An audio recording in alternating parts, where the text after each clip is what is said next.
The views and opinions expressed on this channel are solely those of the host and guest and are intended for entertainment and discussion purposes only. This channel does not promote bias, hatred, or discrimination of any kind.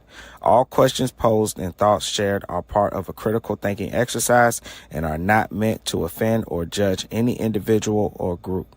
We encourage respectful dialogue and love for all. Please remember to think critically and engage thoughtfully. We aim to foster a positive and inclusive community where everyone feels welcome. Thank you for being a part of Risky Behavior ENT. Risky behavior.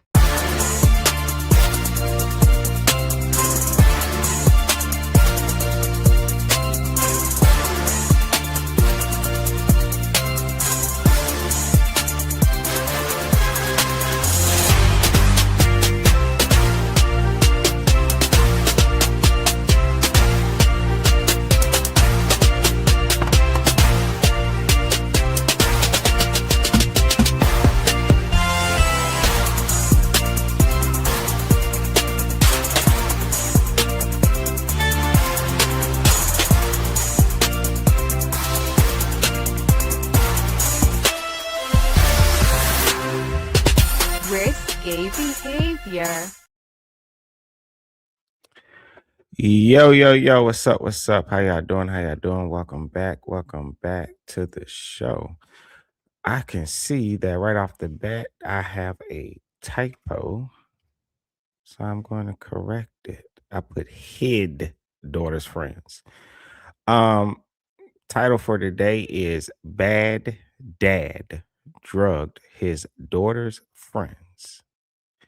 And he did so by spiking the smoothies that he made for them at a sleepover his daughter was having at their house.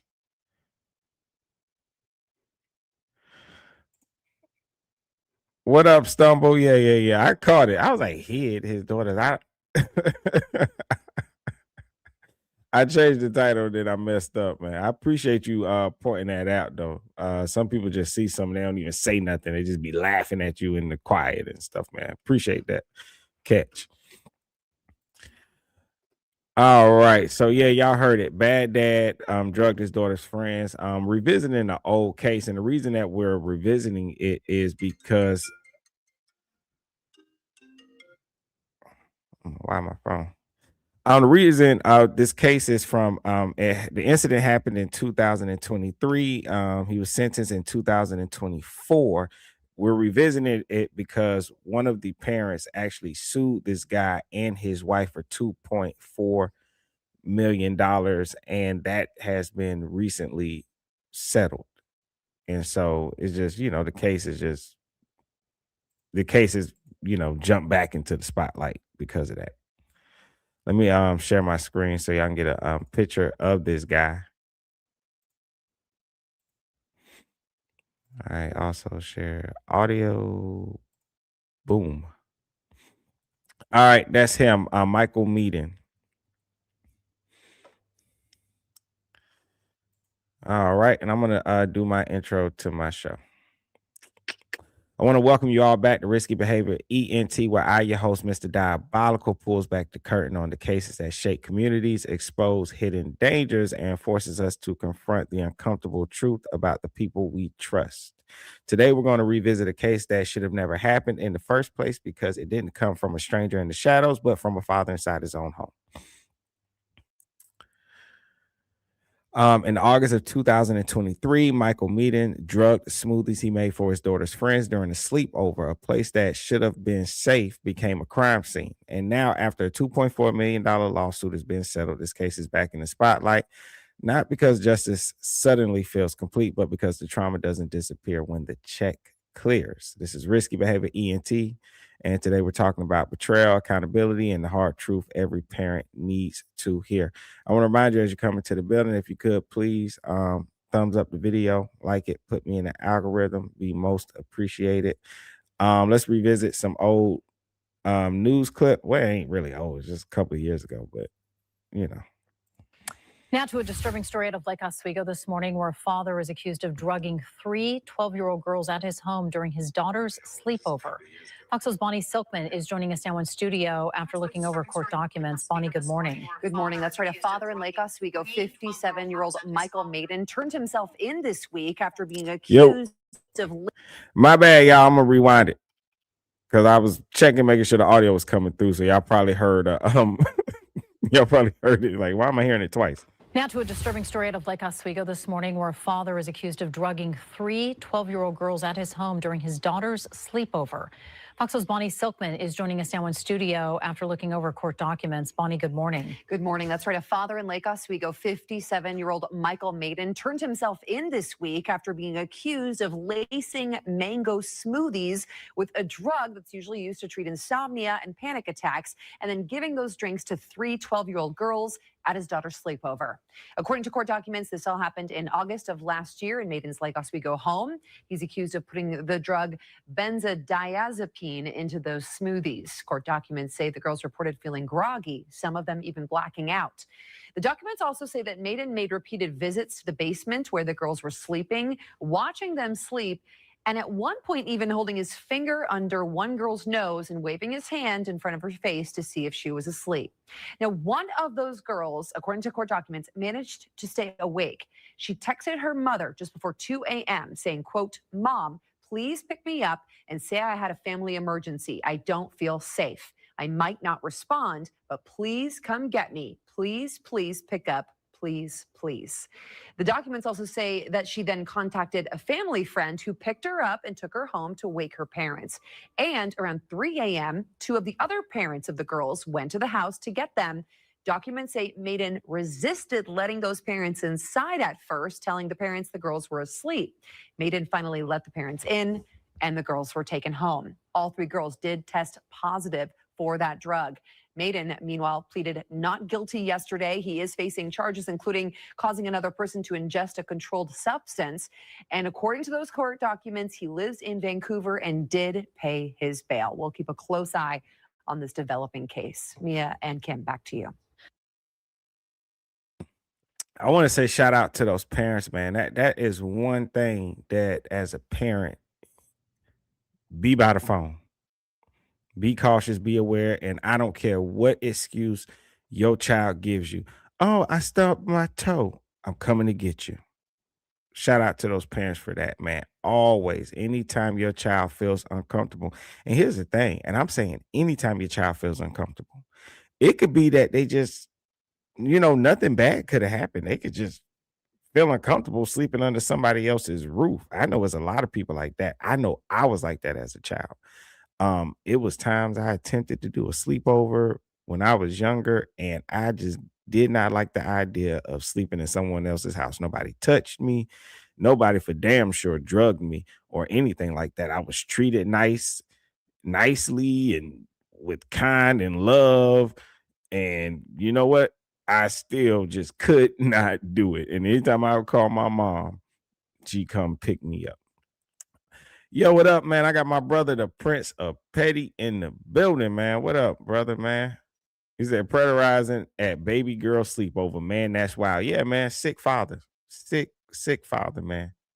And I know that would be the furthest thing from anybody's mind, man. You meet certain people, you look at their lifestyle, the house, maybe the job they have, and you just assume that these are nice people. They have a child like I have a child. My daughter is best friends with your daughter, or, my child is best friends with your child, and you meet people, they seem okay on the surface, and you think you can trust them. You would never think this father is spiking fucking mango smoothies. Like, what the hell is wrong with people? Insane. What up, y'all, man? I see people coming in. Make sure you thumbs up the video. Put my thing. Make sure you thumbs up the video. Like it. Put me in the algorithm.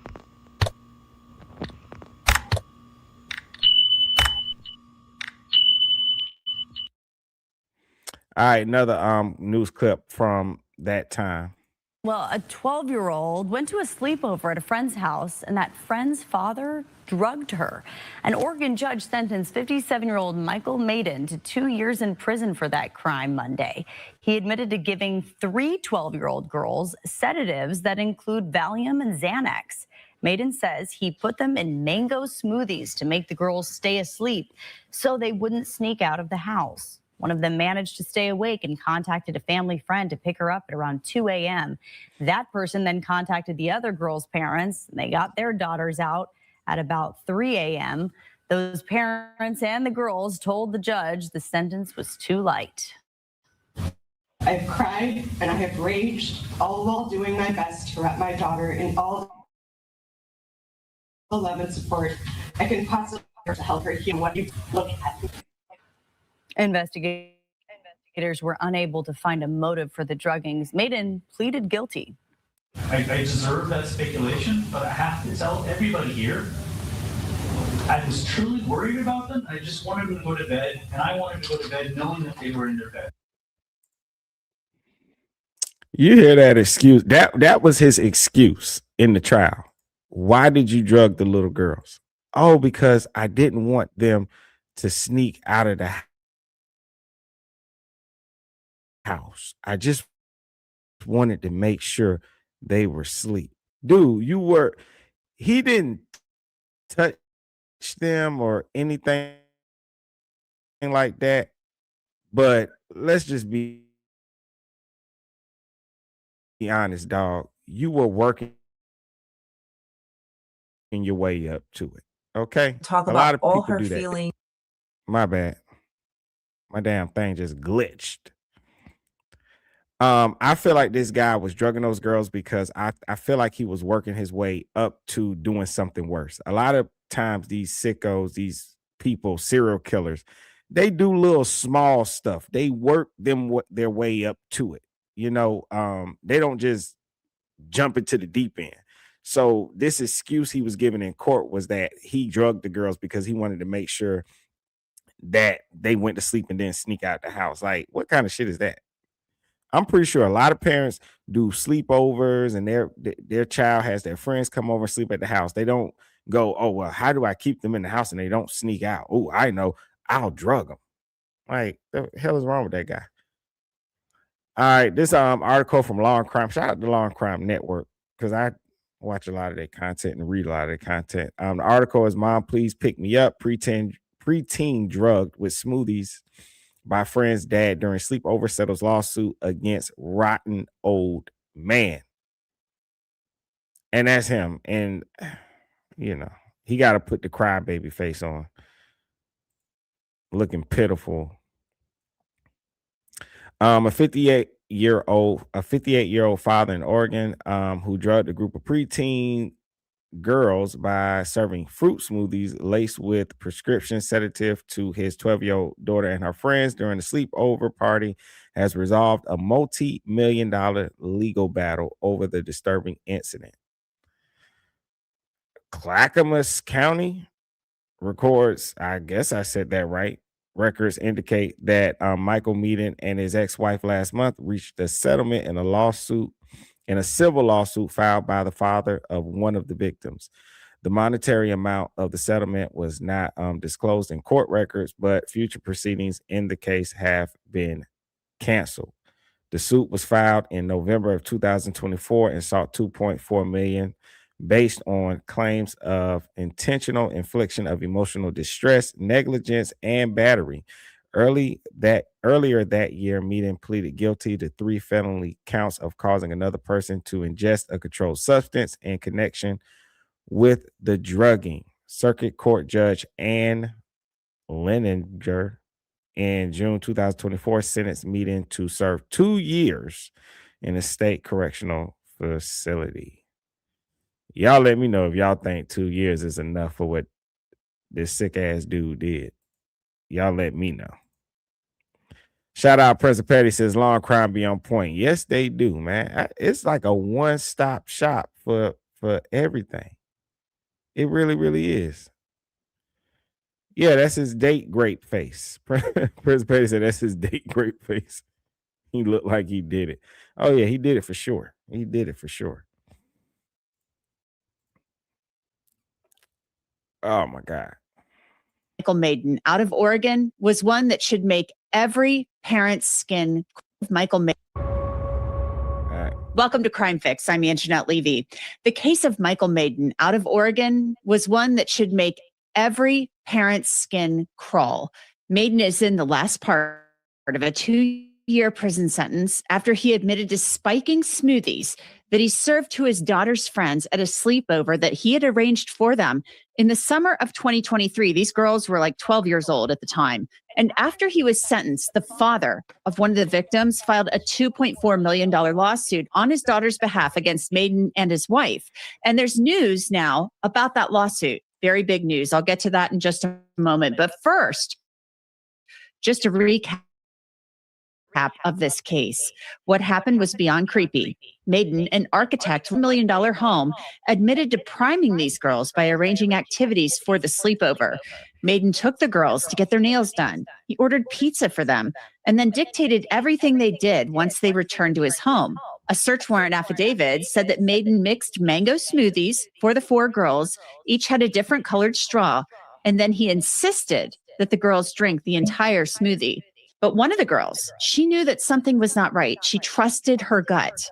She described cuddling with one of her friends as they tried to go to sleep. And she said Meyden came to the basement a couple of times and removed her arm from around her friend. One time he actually put his finger under her nose to see if she was sound asleep. The girl texted her mom, "Please pick me up and say I had a family emergency. I don't feel safe. I might not respond, but please come get me. Please, please pick us up. Please, please." Now, when it was all said. Now, what did I say before? He didn't necessarily do anything. And so he was able to try to use the excuse of saying, well, I only did this so they go to sleep and they don't sneak out the house. He was testing the waters. He knew they was knocked out. He knew they were asleep, but he wasn't sure of how deep of a sleep he would be in. So what he's doing is he's going down there, he's moving their body, he's moving their arm, he's putting their finger under the nose. He's trying to see what could he get away with them in that state. And I know that's sick to even think about, that your child, you can send them to a house thinking that they're perfectly safe, sleeping at their best friend house.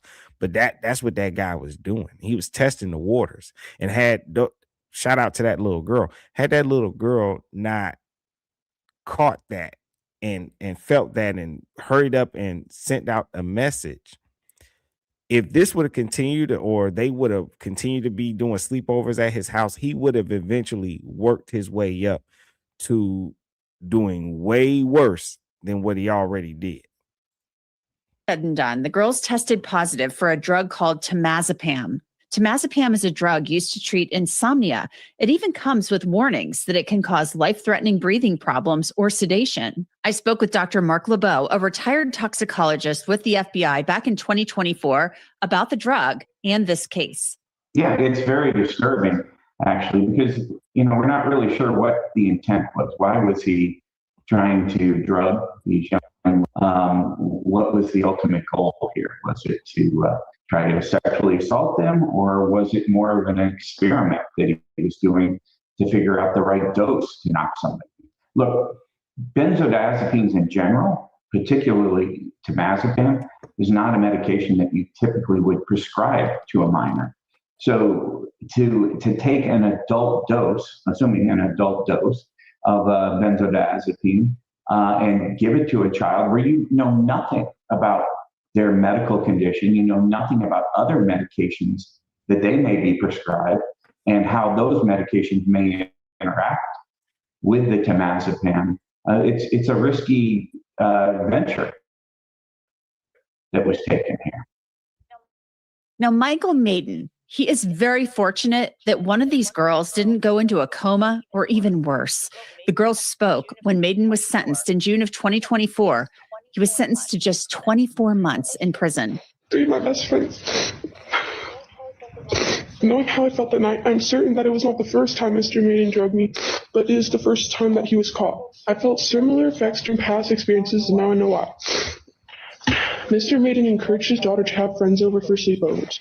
He wanted us at his house. He made creepy comments about us skinny dipping in their hot tub. He made comments about when we took showers and changed clothes. He would touch my friends and I without our consent, and I had to ask him to stop multiple times. But he also took away my best friend. When I needed her most. I trusted him because he was my best friend's dad, and he abused that trust. He used drugs that make you think forget things. He used drugs that could have killed us. We had to spend almost 6 hours at the hospital doing blood tests and talking. My bad, I think it glitched. I trusted him because he was my best friend's dad, and he abused that trust.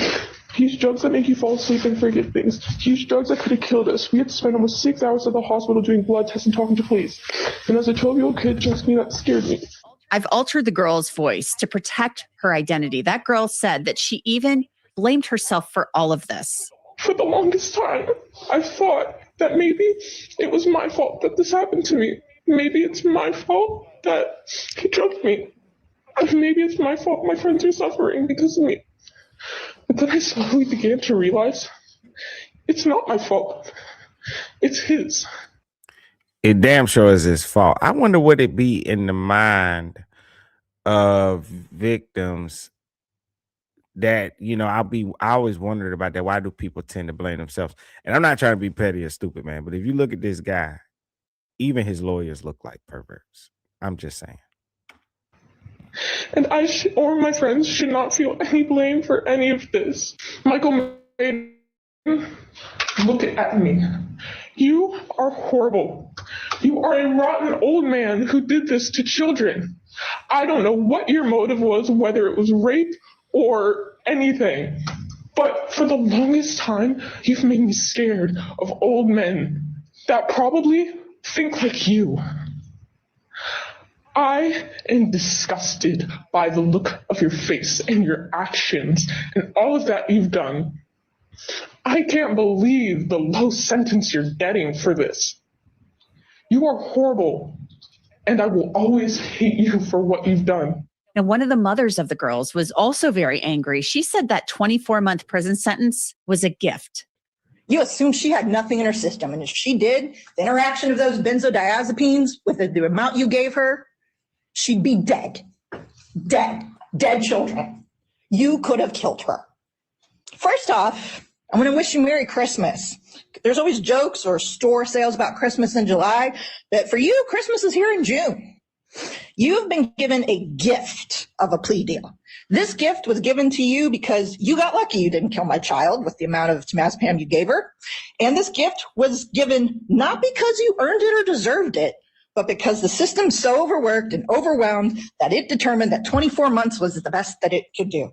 Michael Meyden denied that he had any nefarious intentions when it came to the girls. Despite what has been said and conjectured by everybody, I deserve that speculation, but I have to tell everybody here, I was truly worried about them, and I just wanted them to go to bed, and I wanted to go to bed knowing that they were in their bed. 2 weeks after this happened, when I wasn't home, my son went to sleepover, and 4 of his friends snuck out and were picked up by the Westland police, and all their parents got a phone call at 3 in the morning saying, come get your kid. I think all of us probably snuck out when we were that age. I know I did. But it's just not safe to do that anymore. And I really wanted this event to be something that they could enjoy and be safe. And to hear that that didn't happen absolutely destroys me. I mentioned earlier that months after Michael Meyden was sentenced, the father of one of the girls filed that $2.4 million lawsuit on her behalf. Well, now that lawsuit has apparently been resolved. I have confirmed that a notice was filed in late December. The court know that the suit has been resolved or settled.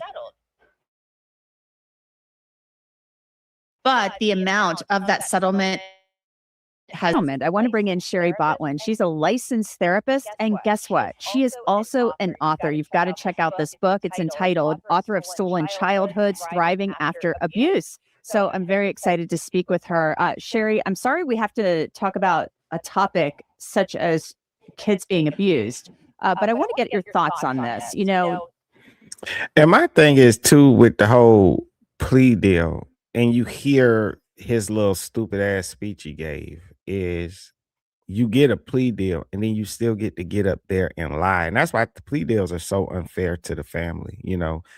Um, he didn't take any accountability at all. He just says, "Well, you know, I deserve the speculation, dude. If you heat food up in the microwave, it's because you plan on eating. If you drug little girls, it's because you plan on doing something to them. It would have nothing to do with them sneaking out the house. Like seriously, like stop it. You really thought a bunch of some little 12-year-old girls was gonna sneak out the house? Like, get out of here, dude.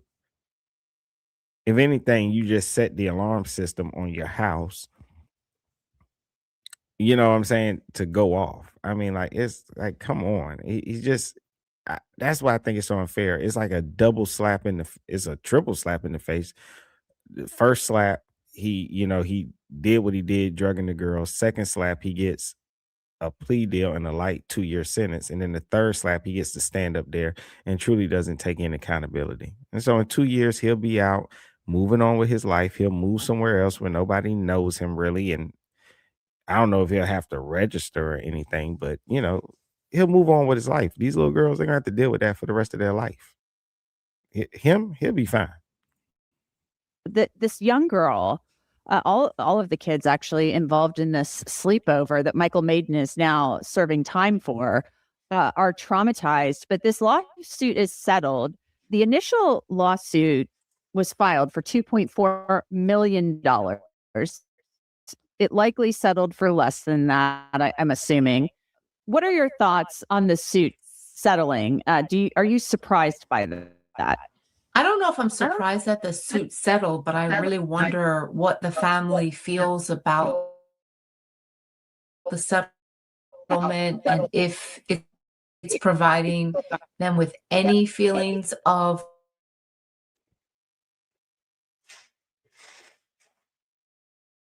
how they can really begin to focus on the healing. I think the healing is a very important part of this.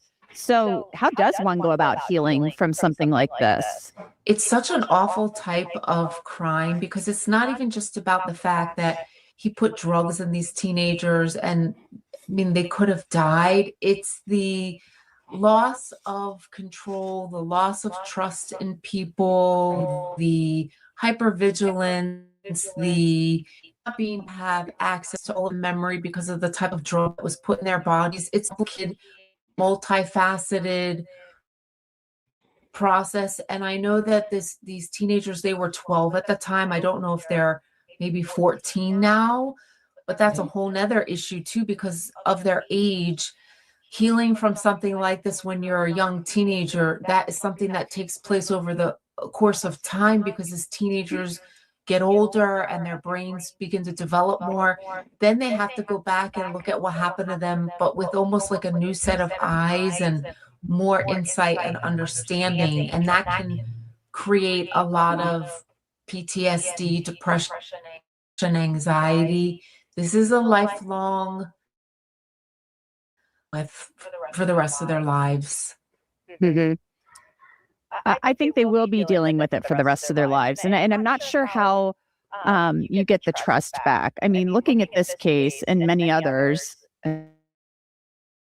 similar to it, it makes you never want to let your children have a sleepover, first of all. I think parents have to be really careful. I think that's a lesson. And the sleepover at the homes of their friends. You have to really check out these parents and know who you're dealing with.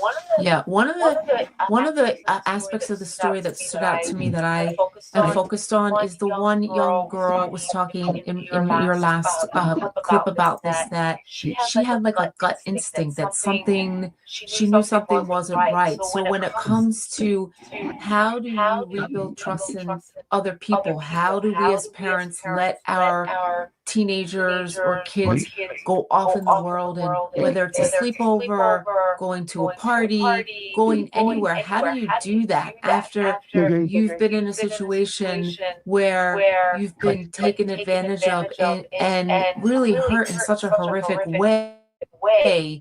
The idea that there are people. You say it's an echo. I don't know why it's has it been doing it or because I didn't hear echo before. Let me see. I'm hearing like a little something extra when that lady is talking on her particular part of the video. The psychiatrist. Let me see some. People out in this world that will do really sick and demented things, but then also holding on to the idea that there are a lot of good people in the world too. So learning how to really navigate, figuring out how do you deal with the fact that there's good people and bad people, and how do you, as a teenager or in this situation, even the parents, how do you really listen to your gut and your instincts so that moving forward, you're not held hostage by this trauma, but you're having to be almost on a state of alert and more aware of the places you're going or the people that you're going to be with.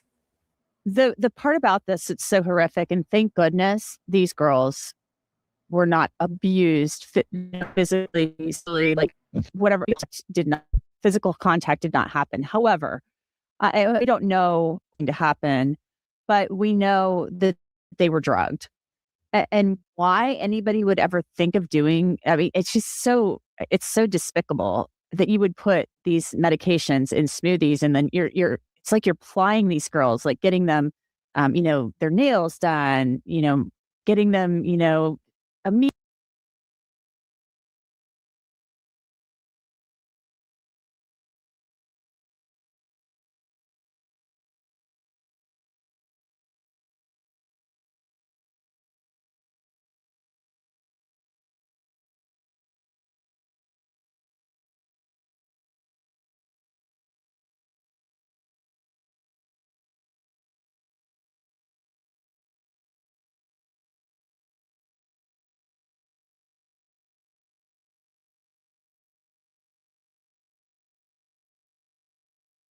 Meal, like at the spa day, like all this stuff. You're priming them for something and then insisting they go to bed. And then you keep coming down like in a creepy fashion and checking on them. It just seems like he was certainly up to no good. And I think like they could not charge him with something more. But thank goodness the one girl had her wits about her and called mom, called the friend. It was like, get me out of here, get us out of here. I mean, thank God she trusted her gut and did what she needed to do. I mean, the whole thing is just so beyond words. What do you think of, the drugging aspect of this? I mean, like the violation of trust. I mean, I would never be able to drink anything again. I don't think that somebody ever handed to me. It's almost like you might not be able to get a drink again, but you may also never feel like you can go to sleep again, especially if you're sleeping in a home with other people. Or what if, like, for one of these teenagers, when they get a little bit older and they start dating, and then they're thinking about, will it be safe to get in bed with another person, my partner?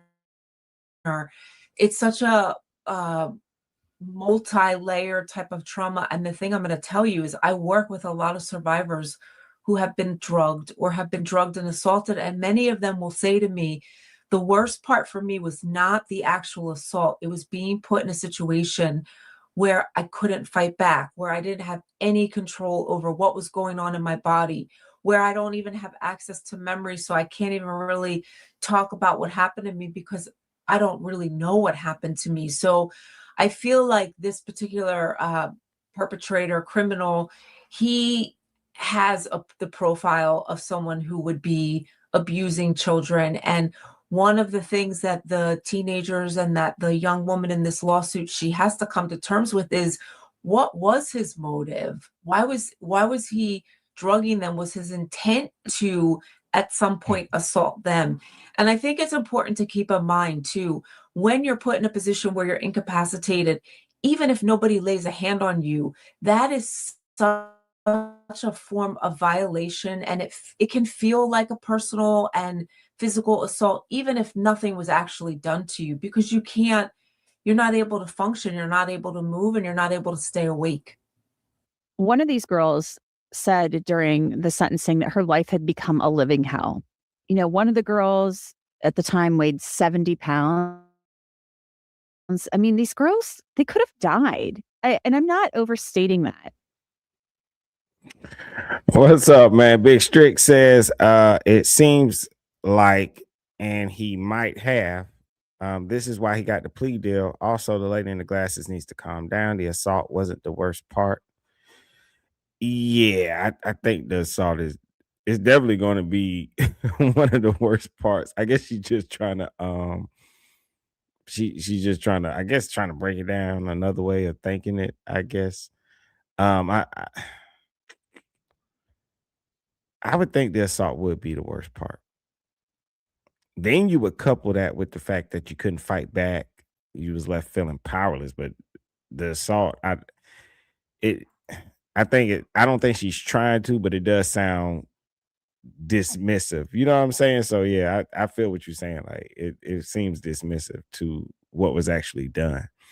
And there's no telling the things he's actually done, but you do make a great point, as he would jump at a plea deal so as more details don't come out, right? Because a plea deal can be a way that people avoid talking about what they truly did, what they truly felt, and giving the intent, in the same way with a civil case, right? People settle civil cases. Why? You want to settle them quickly because you don't want more stories and details to come out, which is why, like, when people are saying, oh, Diddy settled that Casey case very quickly, but then the trial comes and we understand why he settled it quickly, because we do not want to be in court fighting this and having to talk about things and give up all these details. Prince says the death penalty. Yeah, man, it's a sick dude. 2 years to me, too short. And the fact, if he only got 2 years for drugging little kids, I'm pretty sure I wouldn't get that much time for beating his ass. I'm gonna just be honest with you. I'm pretty sure I wouldn't get that too much time for that, man. President Petty says early, not late. People like this got to go. I'm telling you, man. He would be fighting the jails to stay in prison. Is what should be. He should be fighting to get more time to stay away from the fathers of these children that he felt a need to spike their smoothies. What up, B? We're talking about this father who had his daughter had a sleepover and he drugged the girls. They was only like 12 years old. It happened back in 2024. But the case has come back up because there was a lawsuit and they just settled it. So people are revisiting the case. Big Strick says without evidence, they can't prove his intent. I am not defending him whatsoever, but the DAs and laws only have so much power, and rightly so. Yeah, no, I understand what you're saying. And it can feel unfair. Well, it can definitely be unfair to the family because they have their hands tied behind their back. But you said rightfully so, which means I'm pretty sure you're referencing history where those people have abused their power in the DA office. So I understand exactly what you're saying. They could have died. And then he, tried to end it all. That to me shows a horrific, this shows a level of consciousness of guilt. What would your advice be to these girls if you were counseling any of these girls, specifically the one that filed the lawsuit? What would your advice to a young woman be? I don't know if it would be advice. What would I do in that situation? I would, as she needed, breath all her feelings and the aftermath of what happened to her. When survivors are put in situations where their life is threatened, they can't even wrap their heads around that. I was talking to somebody who was raped over a year ago, and she's just now starting to talk about how she realizes because she was also drugged, I could have lost my life. So what I would do in that situation is I would say any thought, any feeling that you're having, it all makes sense. And kind of like coming to terms with different aspects of the trauma, what happened to them, that's going to take place over the course of time. So when this one young girl saying how her life is a living hell, what she's telling us is that it's not like, oh, the event ended, I went to the hospital, and then everything, I just moved on with my life.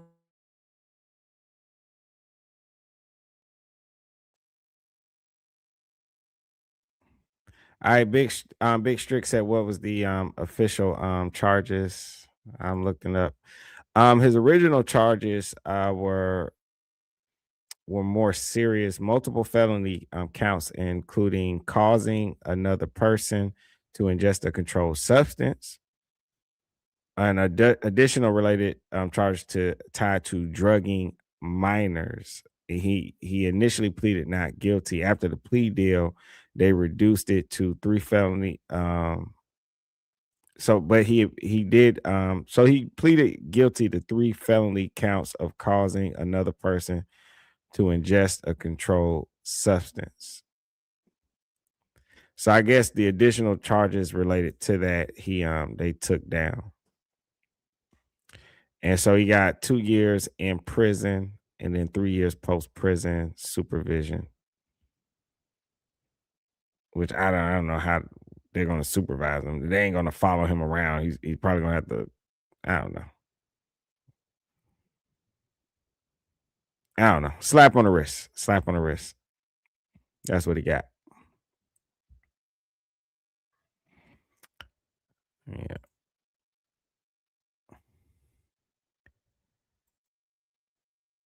Yeah. I wonder what does, let me see.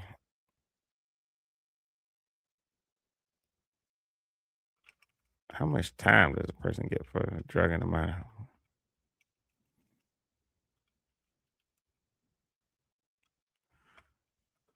Does a person get for drugging a minor?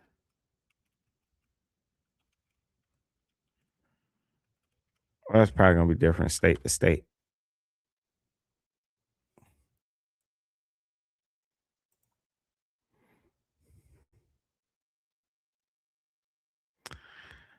I don't know. It says on average,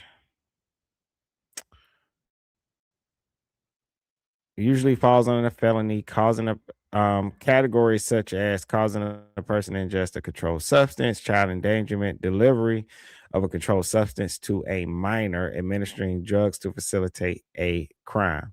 So what Big Strick is saying is if you can't prove intent, you would have to wipe off that. They probably would wipe off something like administering drugs to facilitate a crime because they can't prove an actual crime happened. On the low end, 1 to 3 years. Rare, usually plea deals. First time offenders, no physical injury. So he got a plea deal, perhaps first time offender, so he gets the 2 years. Mid range is 3 to 7 years, most common range in non-sexual drugging cases. And then on the high end is 10 to 20 years when tied to sexual assault, injury, or multiple victims.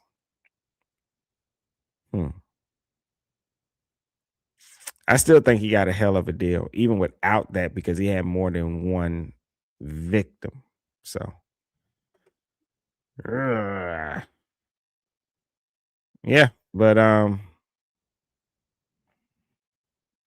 yeah, it looked. I guess with the plea deal, they took a lot of that, the enhancements, and stuff of that nature. They took it off the table. Is that it's not like, oh, the event ended, I went to the hospital, and then everything, I just moved on with my life. What she's telling us is that the incident might have happened a year or 2 ago, but that she's still living or having to revisit or of this experience and how it has left her feeling.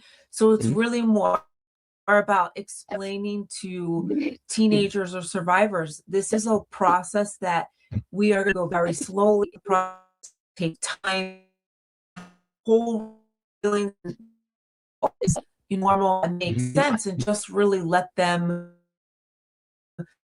find ways to work through and learn how to live. Y'all hear that in the background? See, that's on the recording because I had muted everything up. That's on the recording of Law and Crime. I hear something else going on with them in their video. Which whatever. It ain't no big deal because we got the gist of it and stuff. I just wanted to hop on real quick and highlight this case because I didn't get to do a live yesterday, and then I seen this story and I was like, oh, I remember this dude and his sick ass crying face. Like,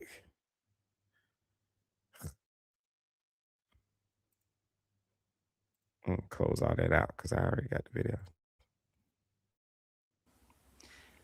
Sherry, what are your thoughts on the prison sentence that Michael Meyden received? He received a 2-year prison sentence. He could have gotten a lot more time than that. I want to know what you think of that sentence.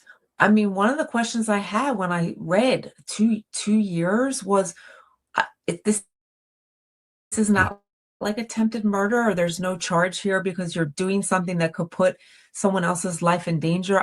My first thought, I had a lot of words in my head that I won't say on air, but big thumbs down.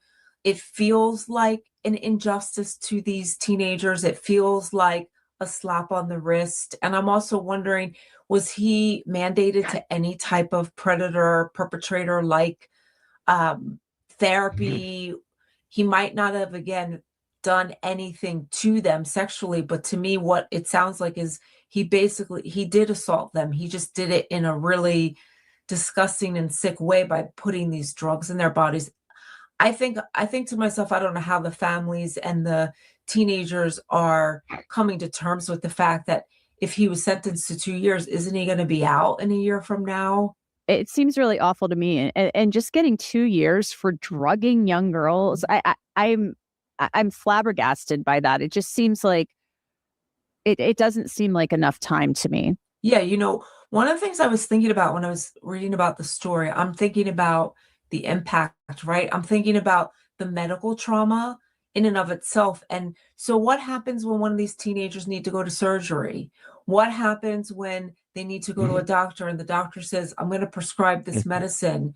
What I see in my practice a lot is that when people are drugged, they then will not feel like they can go to any type of medical appointments where there could be any type of medical or pharmaceutical intervention. I was working with one woman who's 32 and she was drugged when she was 16. She was trying to have a procedure because she's trying to have a baby.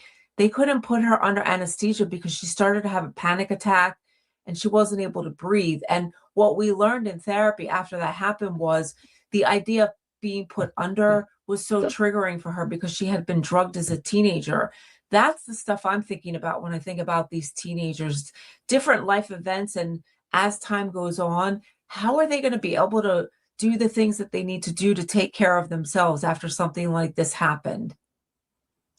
It's confounding. And then also there's another victim here, the daughter of Michael Meyden. I know she's not the primary concern here, but these were her friends.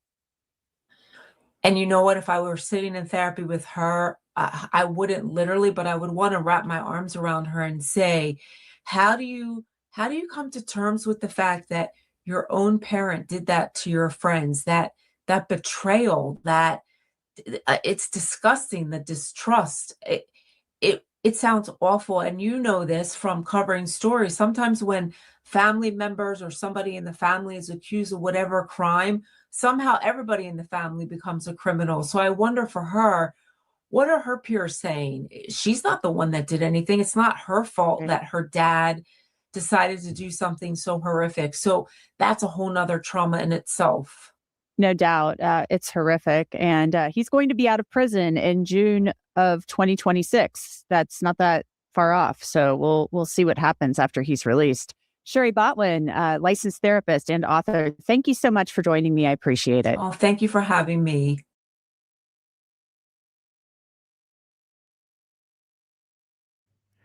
Thank you, Sherry.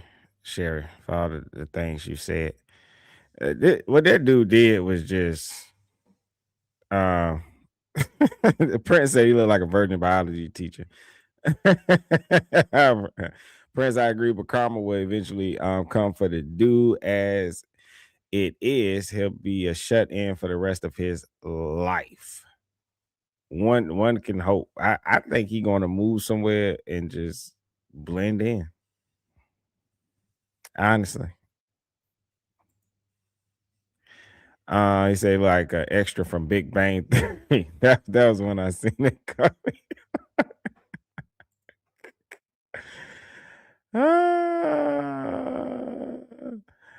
Big Street says she keeps trying to pin sexual assault on him where the evidence just isn't there. I don't think he sexually assaulted them girls. I think he was working his way there. And I'm glad they caught him early. I'm glad the little girl sent the text out. I'm glad the parents acted immediately. When that girl said, "Hey, I'm here. I'm uncomfortable," she was picked up immediately. And that's what we need to see from more parents. Prince said, "Oh yeah, Strick, he's cooked. Plus in Gen Pop, he gotta produce them papers. Them 2 years gonna be hell. We'll see. He's about to get out this year in June. What he did was just very dangerous. I'm pretty sure there's other people out there with children, and even when your kid gets sick, you act like when your kids get sick. Now, mind you, you are giving them the children's Tylenol. And I know y'all can relate when you say that you double look at the directions. You're taking a double look at the instructions, making sure you gave them the correct amount. And even and then you have other parents that is like, I'm gonna go the holistic natural route because I don't even trust these medicines. You know what I'm saying? And the effects that they can have on your child's body. And then you have a guy here that is so careless that he's willing to drug these little girls. He could have killed them. Thank God he didn't. He almost like he screwed those girls up. He almost completely destroyed their lives, and he almost completely destroyed his life. Being a pervert and an idiot. And since I don't think that he necessarily did anything, I think this was the first step that would have eventually led to him being someone that would sexually assault these girls. I hope he takes this time to go get him some therapy and get some help. It's like, dude, you got a problem. You got caught before you completely destroyed everything. But he's going to have to get therapy for that. I don't know what he's done to the relationship between him and his daughter. That's going to be awkward and weird. And then so many thoughts come to my brain is like, what does his wife do after this? Does she and the daughter meet him with open arms and they move all in together after this? Like, what happens after this? Does the daughter even want to see her father anymore? It's like he completely destroyed everything. It's just weird to me. He's a certified just lunatic to me. Prince said, but he's coming out in June with back problems. Wink, wink. Yo, you're stupid. Prince said he's Caucasian. His life isn't completely jacked up. He can bounce back. Plus, he got money on hand. I don't know. I mean, I'm saying this, Prince, with the idea of saying if he has any feelings towards his family and his daughter, I've seen people do the most horrible things in the world, but they still care about their family and stuff. So I don't know. To me, but that's just me and my brain thinking for him. We don't know what he's feeling or what he's thinking. Prince says, yeah, his relationship with his daughter is over and done. She's going to be labeled the chick with the pred dad. Yep. Oh man. It's almost an hour. And so I'm going to give my final thoughts. I want to appreciate everybody for coming through. If you're watching this on the replay or you see this, thumbs up. Now they got the hype feature. So if you can hype me a little bit, I've noticed, and I want to say appreciation to those who have gone to some of my other videos and hype them up and show love and show support. I appreciate it. I'm here to bring awareness to cases like this to make people just be more cautious. Don't get caught up in your own little bubble. That's why I like true crime, because sometimes you get caught up in your own little bubble. You carved out this nice space in your life and you get comfortable, and you sometimes can forget that there's dangerous people out here operating. Now, for stuff like this, I'm kind of overprotective of my family. I'm not gonna let my kids just go spend the night at somebody's house. But they got parents like that there that are that's crazy. I mean, I've had um I've had parents say that they're okay with their kids sleeping at my house and I don't know them. Seriously, like I had a little girl, um, she's visiting with my kids, their friends. I met the parents where I met them enough to where, yeah, they can hang out and play and have a little play date, but you got to come get them and take them with you. Take them back home. Then it's the, she can spend the night. No, she cannot spend the night. No, you come get your kid and you take him back home. And after that, I said, hey, you know what? I don't want my kid around that kid or their parent. Because any parent that don't know me like that, that's like, your kid can spend the night, to me, that's weird. No. I'm just saying you got to be caught. Now, were those bad people? I don't know. They might just be naive. I might just be paranoid. But I'd rather be paranoid than have to be up in court with some crap like this. I'd rather be paranoid. I'd rather people say, hey, you scared for nothing. Cool. Call me scared. Call me paranoid. I'm cool. I don't get down like that. I'm not letting my kids just spend the night at people's house. Ain't gonna happen. It's not. And I don't allow other people to do it to me. So when those parents was like, when the girl says, oh yeah, I talked to my mom and they said they're okay if I spend the night here.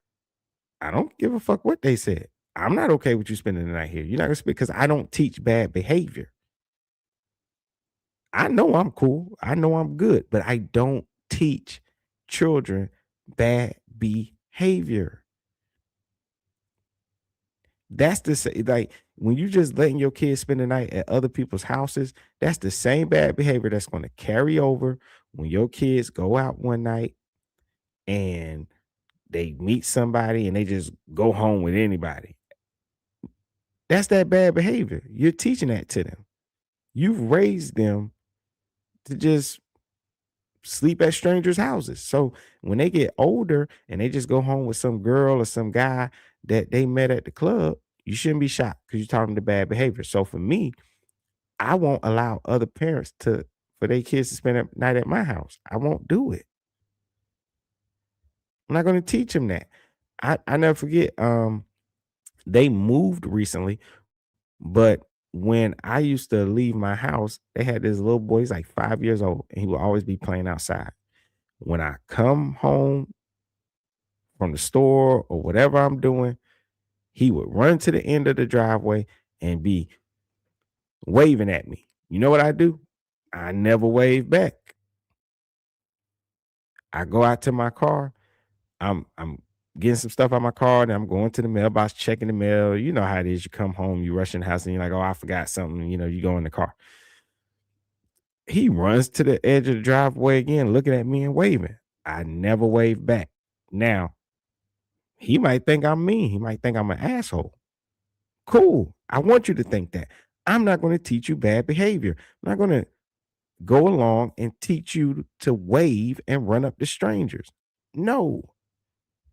Even if your parents won't teach you, I'm going to teach you. I ain't going to participate in it.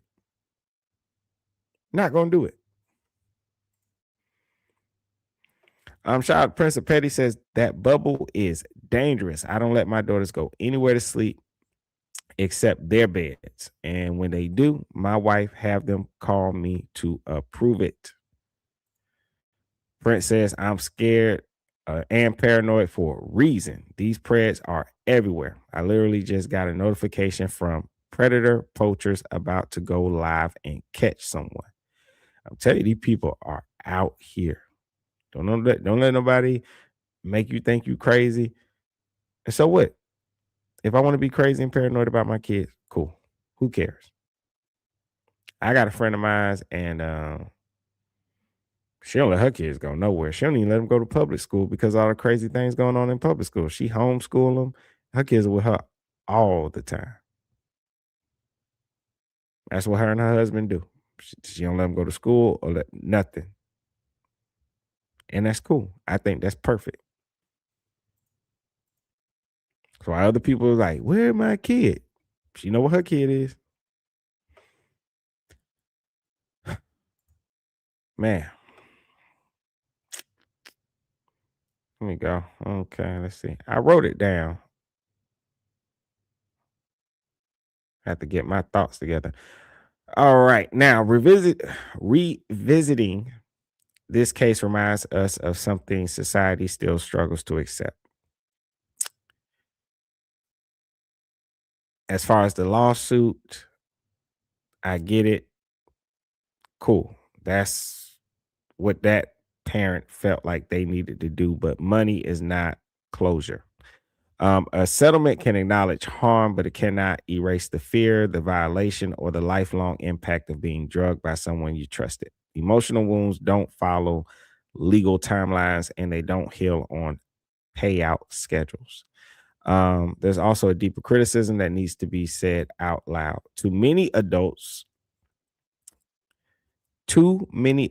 assume that good neighbors, nice families, or involved parents equal safety. But predators don't come with a warning label, and they don't always look like monsters we imagine. Sometimes they're the ones offering snacks, hosting sleepovers, and smiling in family photos.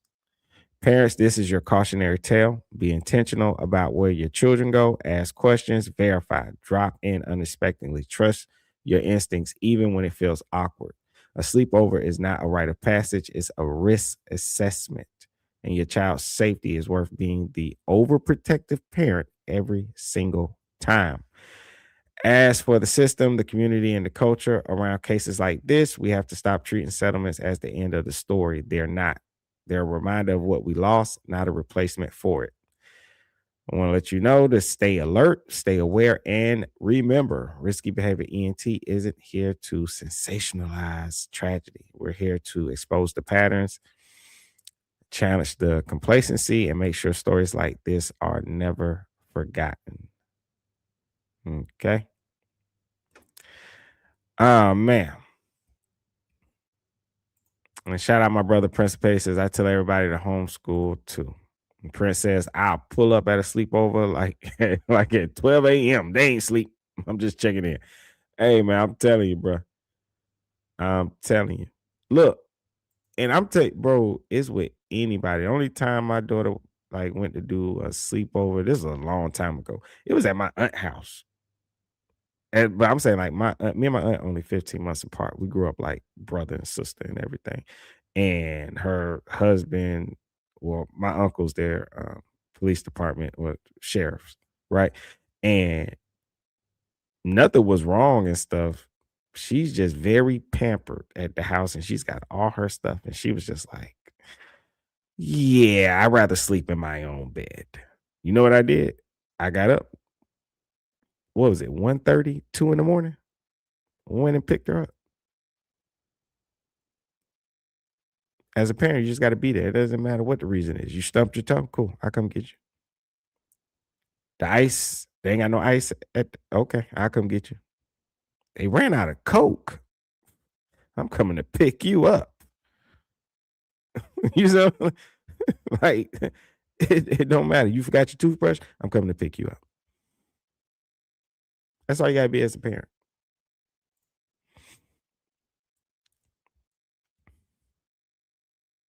Prince says my kid had me come get her from a sleepover once. She just wasn't enjoying herself. I was there in 10 minutes. That's how you gotta be. I'm telling you, Prince, it don't matter what the excuse is. And you gotta make it that way because um what if your kid is in a position where they can't really say what's wrong? So you got to train yourself as a parent that say, well, it doesn't matter what the excuse is. I'm coming. So you got to train yourself.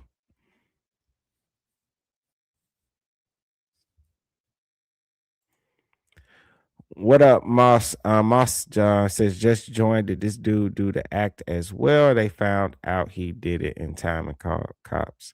Oh yeah, he didn't. He didn't get to do anything, Moss. He drugged the girls, and his excuse was he was saying that he didn't want them to like. He wanted to know that they were actually asleep and laying in their beds and would not sneak out the house. And he told some story I assume is made up. I didn't see no proof of it, but he told a story about how one time his son had a sleepover and the boys had snuck out of the house and the police had to go pick them up and stuff. So he was saying, and these girls were 12, so no, they don't have any proof that he actually did anything. One girl remembers him coming down the stairs and he did like move her arm because the 12-year because these 12-year-old girls, they're all in the same bed sleeping with each other. So these are like innocent little girls. They're like all sleeping together and stuff. And one girl says he comes and takes her arm and moves it off of the other girl, and then he puts his finger under her nose like to see if she's breathing and stuff. So I think he was working his way up to doing something, and they just thankfully they caught him in time. But for me personally, I don't even it is about sexual assault. Like you want to protect your kids from that. In this case, though, it doesn't appear to be any sexual assault, but he drugged them. He could have, he could have killed them. Like he could have killed them. He could have overdrugged them, and stuff. And so I think that in itself is just it's a big problem. You're giving drugs to kids that you don't even know their medical history or how much they can take or anything like that and stuff. So, but thankfully, one of the girls felt like something was wrong. She called her parent and they came and picked her up immediately. And the other parents came to get their kids as well from his house. And they said that when they showed up, he was like, acting like what what are y'all doing here? Trying to like say like, trying to keep them from getting the kids, like, which I'm pretty sure he did it in a slick way, like, oh, they're fine. They're just, oh, oh, they're good. They can stay. You don't have to take it. It's no problem. It's no, but to the parents, it was weird. Like, no, we want to get our kids. We're coming to get them. And because one of the little girls texted her parent and said, "Hey, I feel uncomfortable. Come get me." And they came and got him.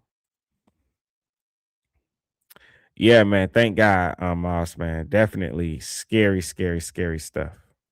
Um, I could imagine, man. As a parent, man, the fear that would race through your mind, like, what the hell? He did what? Prince says that finger under the nose gets me every time you say diabolical. It is, man. That shit is preposterous. I'm telling you, man. He's a sick man. He's a sick dude, man. Thankfully, they caught him. I hope that he takes this seriously and gets the help he needs. Because I don't think he's actually did anything, but he needs to get that checked out and stop before he does anything more. Y'all do know that that's how Jeffrey Dahmer started off, right? He didn't actually want people to like touch him and participate when being with them. Like he would drug those men at first. When he first started off, he would drug those men and he would just lay next to them. That's how he started off. Baby steps. Baby steps. They work their way up to bigger things. Start off with little baby steps. And so I think this guy was well on his way to drugging and sexually assaulting young women. I think he was.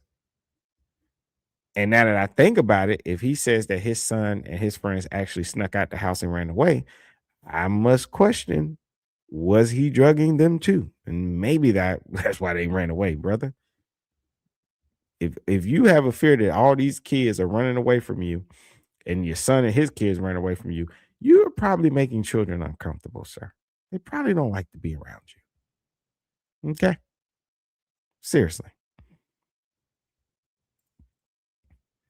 Prince of Petty says adult is borderline free. Why do that or try to do that to kids, bro? Yeah, because he's sick, man. He's the problem. That's why the kids running away from him. He got to drug him to keep him around him. Tell me he put a finger under the nose. Oh my God. Anyway, y'all, I'm about to go eat, man. I'll catch y'all later. I heard everybody's getting iced in or snowed in or something like that. I think the weatherman is the only person that gets to lie about their job and keep it. Because I don't see no snow or ice or nothing. But whatever.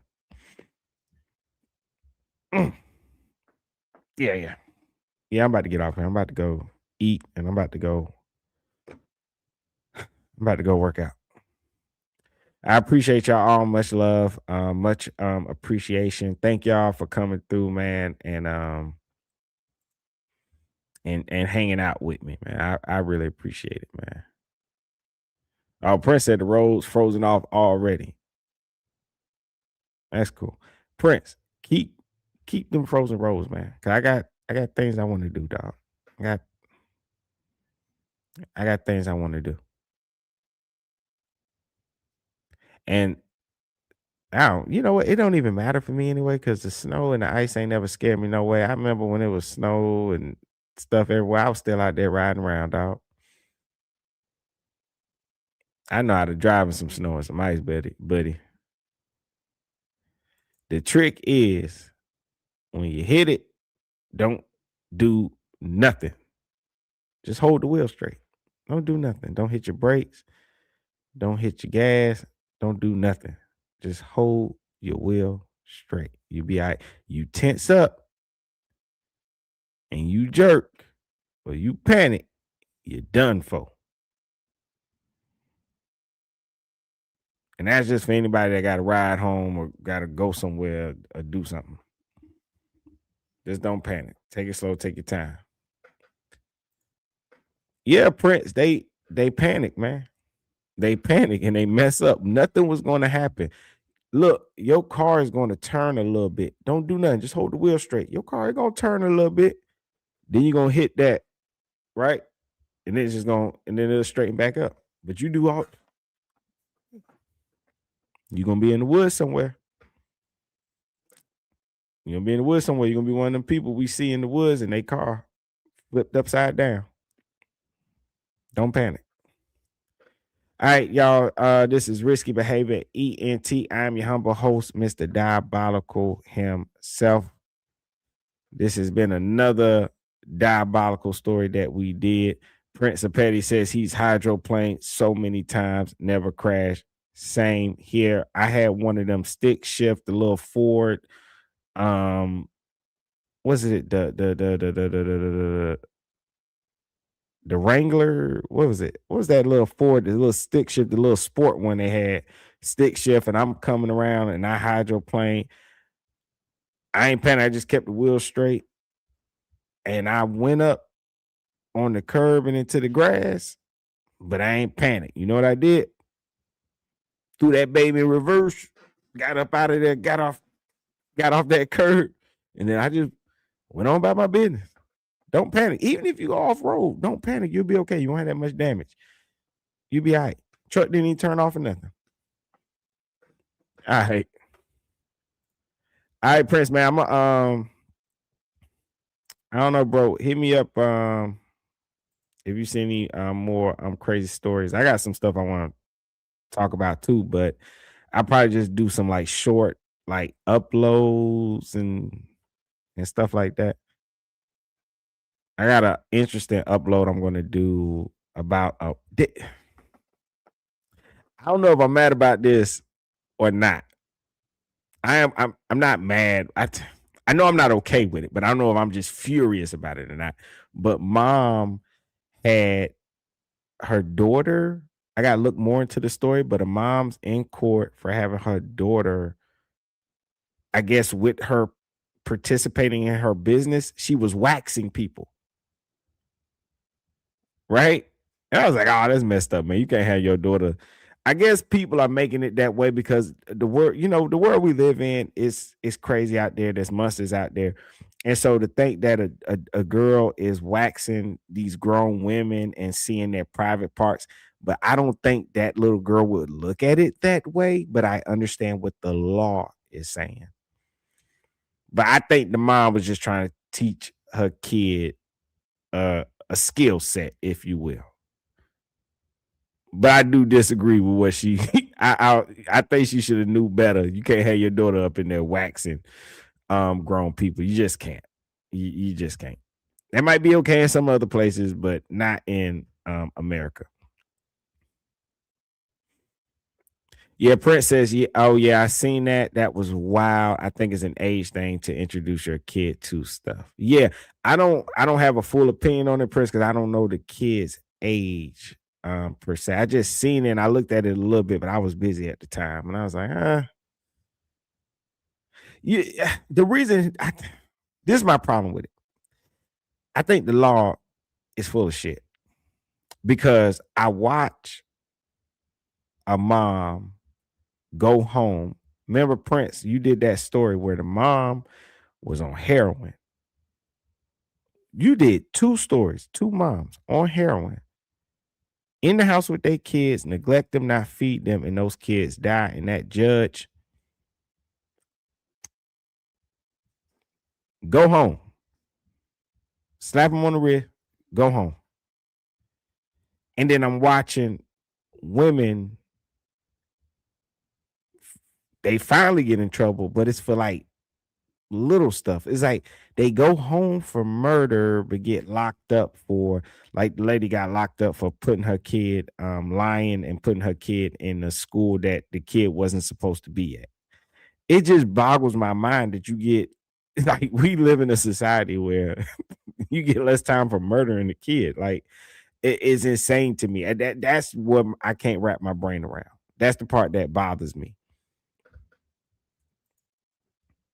Shout out Prince. Yeah, Prince, you always say that. You said that the courts are not racist, they're sexist. And that's what I see. Extremely sexist, man. But I just don't get it, man. Prince said if a dude did have these things, he'll be under the jail. Under the jail, build a new jail for him. We ran out of room. That's okay. We're gonna build another jail, especially for him. Yeah, you right. All right, man. Cool. All right, I appreciate y'all all.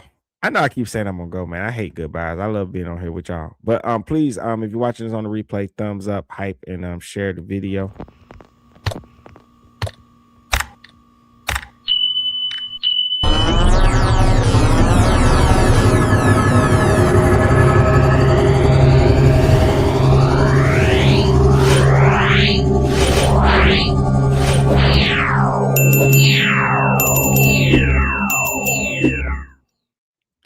All right, I'm about to go for real, but I'm gonna play this last video. This is for my homie, the Prince of Petty.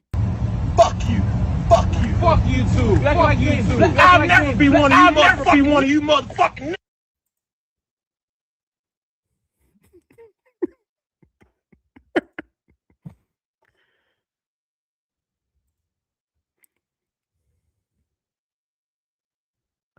Oh yeah, Prince, we do, man. You gotta let me know, man.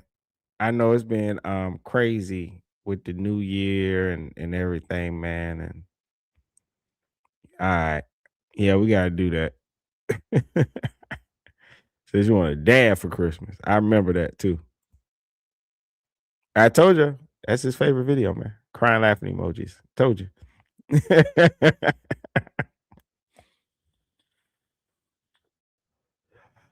All right, my people, man. I will catch y'all later, man. For real, y'all. Have a blessed day. And stay safe out there. If you're iced out, snowed in or whatever it is, stay in the house, man. Spend time with your family. I appreciate you all. Peace. Risky behavior.